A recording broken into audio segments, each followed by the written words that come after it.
amiguitos, saludos, bienvenidos a mi canal. Bueno, últimamente no leo nada. Empecé a leer La máquina de leer el pensamiento de André Maurois y bueno, me está gustando, pero como tenía expectativas muy grandes, creí que me iba a interesar tanto como El pesador de almas y no es tan interesante como El pesador de almas. Entonces, pues no leo, por tanto, tenía por ahí, hay muchos libros a lo largo de mi vida, porque como he vivido mucho, que tengo 63 años, que me han entusiasmado, me han conmovido, incluso han influido en mi vida mucho, y quería comentarlo aquí, pero así de golpe iba a hacer un vídeo y digo, pues no sé cuál elegir. Entonces se me ocurrió hacer un vídeo leyendo un cuento de Maupassant, que bueno, Maupassant de esta obra, cuentos, tiene muchos cuentos. Entonces hoy voy a leer un cuento que es cortito, por eso lo he elegido, la verdad es que me gustan todos sus cuentos, te hacen reflexionar de la vida. Se titula Una vendetta, de Maupassant. Este cuento lo leí hace mucho tiempo y no lo leí aquí en este libro, sino en otros cuentecitos pequeños que tenía. Y me gustó. La verdad es que no me acuerdo muy bien, sé que va de una vendetta, como el título indica, ¿no? Así que, pues nada, vámonos al siglo XIX, cojamos la máquina del tiempo, siéntense ustedes cómodos y escuchen el cuento de Maupassant. A ver qué nos dice Maupassant. Comienzo la lectura. La viuda de Paolo Saverini vivía sola con su hijo en una pobre casita sobre los acantilados de Bonifaz.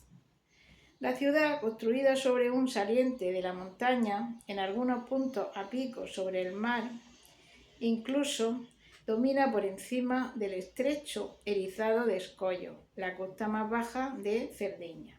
La acción se sitúa en Cerdeña.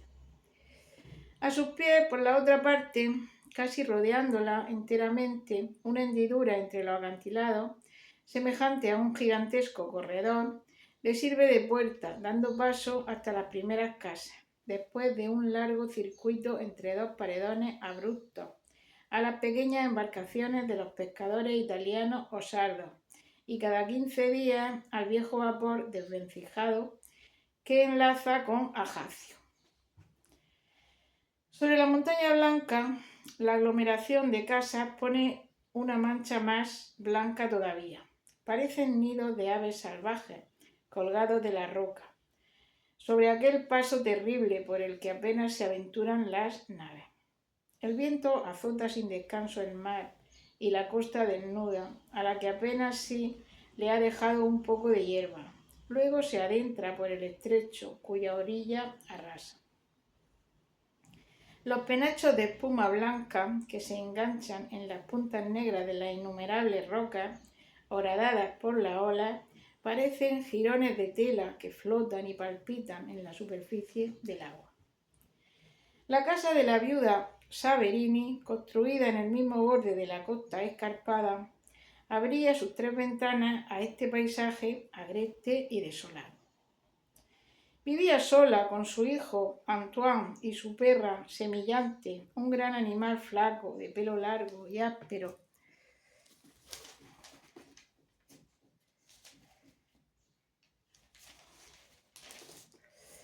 de la raza de los mastines. La utilizaba el muchacho para la caza. Una noche, tras una disputa, Antoine Saverini fue asesinado a traición de una cuchillada por Nicolás Ravalati, quien aquella misma noche huyó a Cerdeña. Cuando la madre recibió el cuerpo de su hijo de manos de los hombres que le habían encontrado, no lloró, sino que permaneció mucho tiempo inmóvil, contemplándole. Luego, extendiendo su mano arrugada sobre el cadáver, le prometió la vendetta. No quiso que nadie se quedara con ella y se encerró junto al cuerpo de su hijo con la perra. El animal aullaba continuamente, de pie, junto a la cama, la cabeza tendida hacia su amo y la cola entre las patas. Ni ella ni la madre se movieron. La vieja, inclinada sobre el cuerpo de su hijo, Con la mirada fija lloraba gruesas lágrimas, mudas, contemplándole. El joven, tumbado sobre la espalda, con su chaqueta de grueso paño, agujereada y desgarrada en el pecho, parecía dormir, pero tenía sangre por todas partes.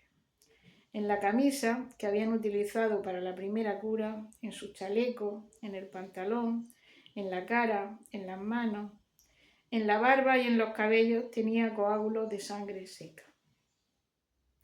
La vieja empezó a hablarle. Al oír su voz, la perra se calló. Pobre hijo mío, mi pequeño, mi niño, te vengaré. Duerme, duerme, yo te vengaré, ¿me oyes? Te lo promete tu madre, y tú sabes que tu madre cumple siempre sus promesas. Lentamente se inclinó sobre él y puso sus labios fríos sobre los labios muertos. Semillante, la perra, empezó de nuevo a gemir. Lanzaba una larga queja monótona, desgarradora, horrible. Así permanecieron los dos, la mujer y el animal, hasta que se hizo de día. Antoine Saverini fue enterrado al día siguiente y pronto se dejó de hablar de él en Bonifacio.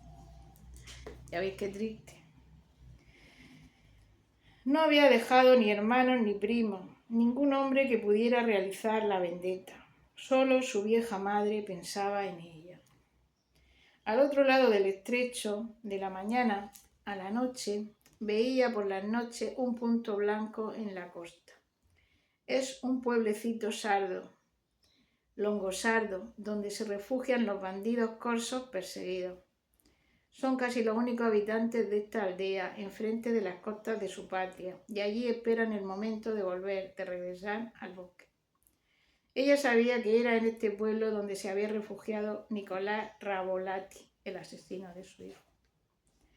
Completamente sola todo el día, sentada ante su ventana, miraba a lo lejos meditando en su venganza. ¿Cómo haría, sin nadie, tan débil ya, tan próxima a la muerte? Pero lo había prometido, lo había jurado sobre el cadáver. No podía olvidarlo, ni retrasarlo más. ¿Qué haría? Ya no dormía de noche, no tenía ni reposo ni sosiego, buscando obstinadamente una manera de cumplir su promesa. La perra a sus pies dormitaba y a veces, alzando la cabeza, aullaba a la distancia. Desde que faltaba a su amo, aullaba así a menudo, como si le llamara, como si su alma de animal inconsolable conservara también aquel recuerdo imposible de borrar. Una noche, al empezar semillante a gemir, a ladrar, la vieja de repente tuvo una idea salvaje, vengativa y feroz. La meditó hasta la mañana. Luego, al acercarse el día, se levantó y fue a la iglesia. Postrada en el suelo, de rodillas ante Dios, rezó suplicándole que la ayudara, que la sostuviera, que le diera a su pobre cuerpo gastado las fuerzas que necesitaba para vengar a su hijo. Regresó. Había en su patio un viejo tonel desfondado que servía para recoger el agua de los canalones. Lo volcó para vaciarlo y lo sujetó con estaca y piedra al suelo. Luego encadenó a Semillante, la perra, a aquella caseta y entró en la casa. Se paseaba continuamente por su alcoba, con la mirada siempre fija en la costa de Cerdeña. Allí estaba el asesino. La perra estuvo aullando durante todo el día y la noche. Por la mañana la vieja le llevó agua en una escudilla, pero nada más, ni sopa ni pan. Al caer el día, Semillante, el perro, extenuada, se durmió. Al día siguiente le brillaban los ojos, el pelo se le erizaba y estiraba desesperadamente de la cadena. La vieja tampoco le dio de comer. El animal, enfurecido, ladraba roncamente. Transcurrió una nueva noche.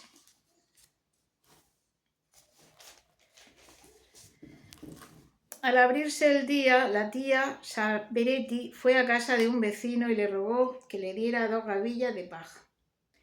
Tomó viejas ropas de su marido y las rellenó de forraje para simular un cuerpo humano. Clavó un palo en el suelo ante la caseta del perro y sujetó a él el maniquí, que pareció mantenerse de pie solo. La cabeza se la hizo de trapos viejos. La perra, sorprendida, miraba a aquel hombre de paja y permanecía callada, dominada por el hambre. Entonces la vieja fue a comprar un largo pedazo de morcilla negra. De regreso a su casa, encendió un fuego de leña en su patio, cerca de la caseta de la perra, y asó en él la morcilla. El perro, enloquecido, saltaba con la boca llena de espuma y los ojos fijos en la parrilla, cuyo olor la excitaba intensamente. La vieja, después, hizo con aquella masa humeante una especie de corbata al hombre de paja. Se la ató fuertemente al cuello para que se hundiera en él. Cuando hubo acabado, soltó a la perra. De un salto formidable, el animal alcanzó la garganta del muñeco y con las patas en los hombros empezó a desgarrarle. Caía con un trozo de su presa en la boca y luego se lanzaba de nuevo contra él, hundiendo sus colmillos en las cuerdas, arrancaba fragmentos de morcilla, volvía a caer y otra vez saltaba, encarnizada. Iba destrozándole el rostro a grandes dentelladas y desgarrándole el cuerpo entero al muñeco de paja. La vieja, inmóvil y silenciosa, contemplaba la escena, los ojos encendidos. Ató al fin al animal, le hizo ayunar otros 2 días y de nuevo empezó aquel extraño ejercicio. Durante 3 meses le acostumbró a aquella especie de lucha, a conquistar la comida con los colmillos. Ya no la tenía encadenada, pero un gesto suyo la lanzaba contra el muñeco. Le había enseñado a desgarrarle, a devorarle, incluso sin que pusiera ya ningún alimento oculto en su garganta. Después, como recompensa, le daba la morcilla que había asado para ella, para la perra. En cuanto veía al hombre semillante, la perra se estremecía y enseguida volvía la mirada hacia su ama, que le gritaba «¡Anda con él!», con una voz aguda y alzando el dedo.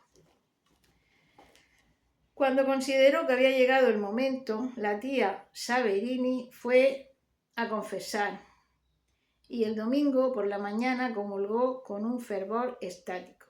Luego, tras haberse vestido con ropas masculinas, con las que parecía un pobre viejo andrajoso, se puso de acuerdo con un pescador sardo, el cual la condujo, junto con su perra, al otro lado del estrecho. En una bolsa de tela llevaba un gran pedazo de morcilla. El perro semillante ayunaba desde hacía 2 días. La vieja corsa cojeaba. Entró en una panadería y preguntó por la casa de Nicolás Ravalati.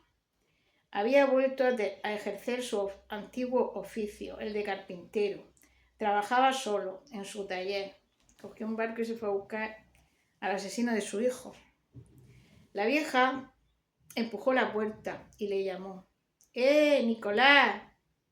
El hombre se volvió. Entonces, soltando a su perra, ella gritó anda con él, muérdelo, devóralo. El animal, enloquecido, se arrojó a la garganta del hombre, que extendió los brazos, le estrechó y cayó al suelo. Durante unos segundos se retorció, golpeando el suelo con sus pies. Luego quedó inmóvil, mientras el perro semillante buscaba con los colmillos en su cuello, desgarrándolo. 2 vecinos que estaban sentados a su puerta recordaron perfectamente que habían visto salir a un pobre viejo con un perro negro enflaquecido que iba comiendo al andar algo oscuro que le daba su amo.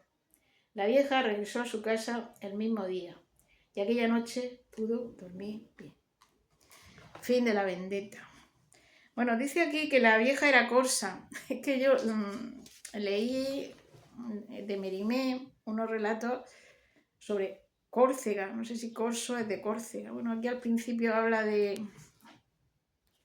la isla, de otra isla. ¿Cómo se llama esta otra isla? Cerdeña, habla de Cerdeña. Bueno, yo leí unos cuentos de Mérimée sobre Córcega, que se desarrollaban en Córcega, bueno, y allí aquella gente era terrible. Un cuento se llamaba Colomba y hablaban de unas vendetas terribles, ¿no? y otro que se llama Mateo Falcone, que aquel cuento es estremecedor, un padre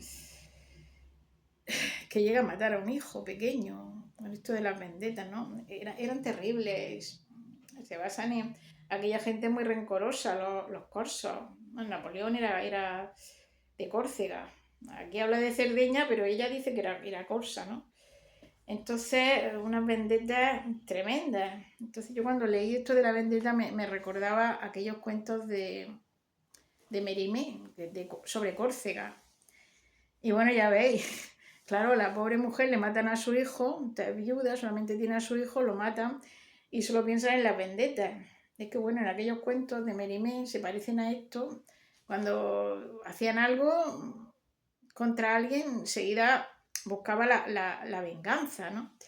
Y bueno, se mataban familias, unos a otros, una cosa terrible, pues parecido a esto. Que yo cuando estaba leyendo este cuento de Maupassant me acordaba mucho de los cuentos esos de Mérimée, Colomba y Mateo Falcone, que lo recomiendo que lo leáis. Bueno, la venganza ha existido siempre.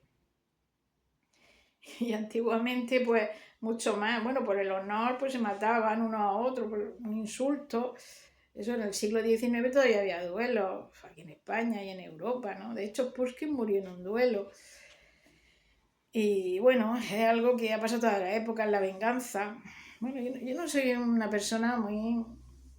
yo creo que no soy muy vengativa, muy rencorosa, pero claro, sí es cierto que cuando te hacen algo, tú tienes un impulso, yo siento un impulso natural también a fastidiar a esa persona que me fastidia a mí. Pero claro, un impulso, pero después lo pienso, digo, no, y al final ya, yo porque me digan o me dejen de decir, a veces la gente así criticona o que va a fastidiar, es gente que está amarga. Y bueno, y lo pagan lo pagan con los demás. Entonces, este cuento también me recuerda otro cuento que tengo yo grabado, que se llama La abuela sauvage, bueno, la abuela salvaje, traducido al castellano, ¿no? Y lo tengo yo al principio, en los primeros vídeos que lo leí. Y es un poco parecido, pero aquel es diferente, aquella se venga, bueno, eso está situado en la guerra prusiana, el cuento aquel. Y bueno, también es una mujer que le matan a su hijo, al marido, se queda sola y se venga de los prusianos, ¿no? Una venganza terrible. Un poco parecido a esto. Y bueno, yo pienso que no hay que ser... que hay que perdonar. Yo lo que hago, personas que yo veo que son interesadas o que van a aprovecharse o que te van a hacer daño, pues apartarlas de mi vida. No quiero saber nada de ellas, pero a mí no me gusta fastidiar a nadie, no me alegro tampoco del mal ajeno. Al final el odio es como una serpiente que se enrosca por dentro y nos destruye también al que siente odio, ¿no? Entonces, pues bueno, pues ya está.